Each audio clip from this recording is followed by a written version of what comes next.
अस्सलाम वालेकुम। एक काफ़ी ज़ाती तजर्बा शेयर करने जा रहा हूँ और काफ़ी तल्ख भी है।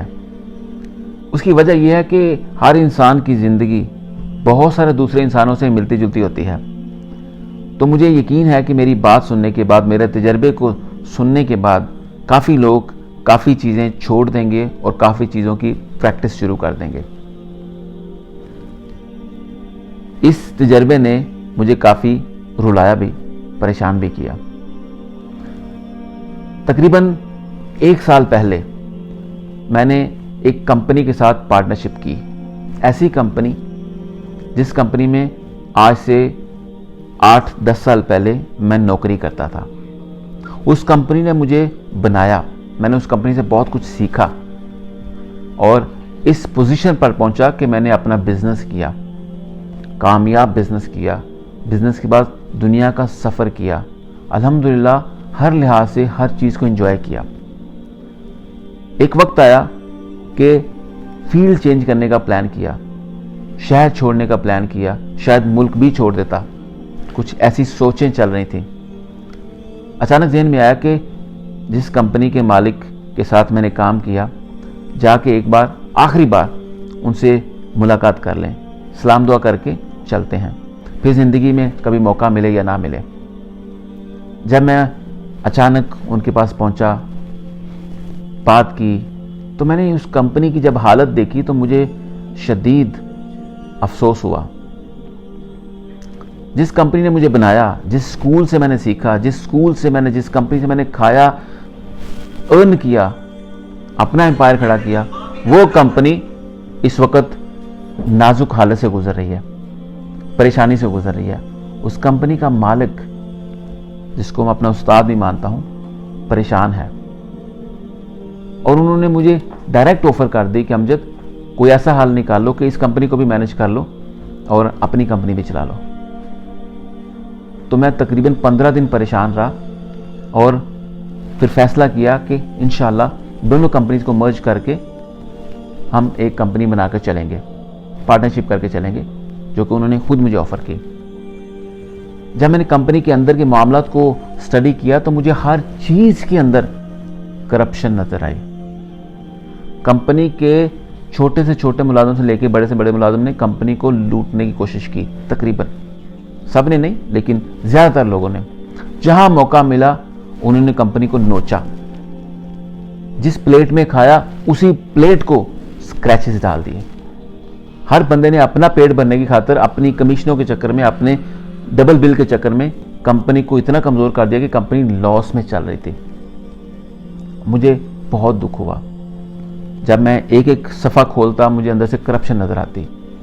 कुछ क्लाइंट ऐसे जिन्होंने कंपनी को लूट के खाया, कुछ मुलाजमीन ऐसे पुराने ट्रस्टवर्दी जिन्होंने कंपनी को धोखा दिया। दोस्तों, बात करने का मकसद सिर्फ ये है कि जहाँ से हम कमाते हैं, जहाँ से हम खाते हैं, उसी को लूट के हम पल नहीं सकते। और मैंने फिर क्रैकडाउन शुरू कर दिया। जब क्रैकडाउन शुरू किया तो सबकी चीखें आसमानों तक गईं, ऐसे कैसे होता है? वैसे ही कंपनी चलनी चाहिए जैसे पहले चल रही थी, जैसे पहले लूट मार थी वैसे ही।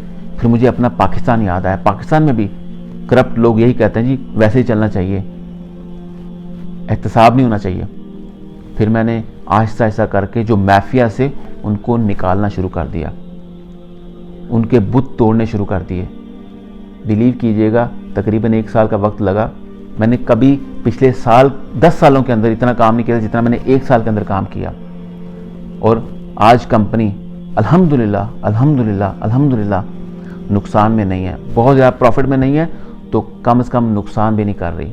अल्हम्दुलिल्लाह बहुत बेहतर हालत में है और बहुत बेहतर हालत में होगी। वजह क्या होती है? नीयत, अच्छे फैसले, अपना एटीट्यूड, गैरतमंदी, क्लाइंट्स के नीचे लग के काम नहीं करना, मुलाजमीन के साथ ब्लैकमेल होकर काम नहीं करना। ना हम किसी को ब्लैकमेल करते हैं अब, ना किसी से होते हैं। 1 सेकंड के अंदर बंदे को फायर करता हूँ जिसको लगता है कि कंपनी उसके कंधों पे चल रही है। ये सारी चीज़ें शेयर करने का मकसद यह है कि आप कहीं ना कहीं मुलाजिम भी होंगे और आपके पास भी मुलाजिम काम कर रहे होंगे। तो इंसान को देखना पड़ता है कि कहाँ कैसे काम करना पड़ता है। और आज 1 साल के बाद जब मैंने कुछ लोगों के इंटरव्यूज़ किए, बल्कि बहुत सारे इंटरव्यूज़ किए, उसके बाद मज़ीद एहसास पैदा हुआ कि हमारे पास जो लोग काम करते हैं कितने नाशुक्रे हैं, कितने बेहिस हैं, कि लोगों को कई कई महीने तनख्वाहें नहीं मिलती, लोग कितना परेशान करते हैं, रिलीज़ नहीं करते, वीज़े एक्सपायर हो जाते हैं, पासपोर्ट एक्सपायर हो जाते हैं, देते नहीं हैं, उनको सड़कों पे छोड़ देते हैं।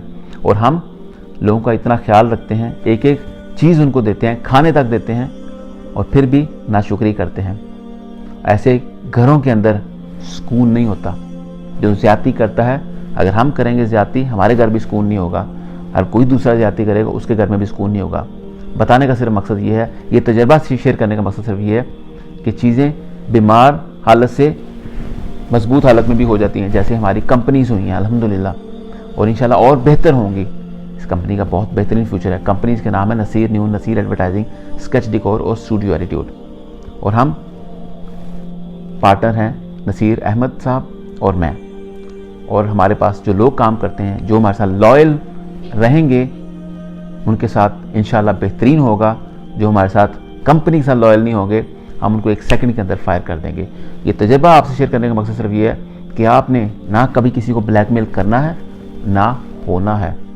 कंपनी जब तक ब्लैकमेल हो रही थी तब तक नुकसान में थी, लोग प्रॉफिट में थे। आज लोग, जो करप्ट लोग हैं, परेशान हैं, वो कंपनी फ़ायदे में है। अपना ख्याल रखिएगा।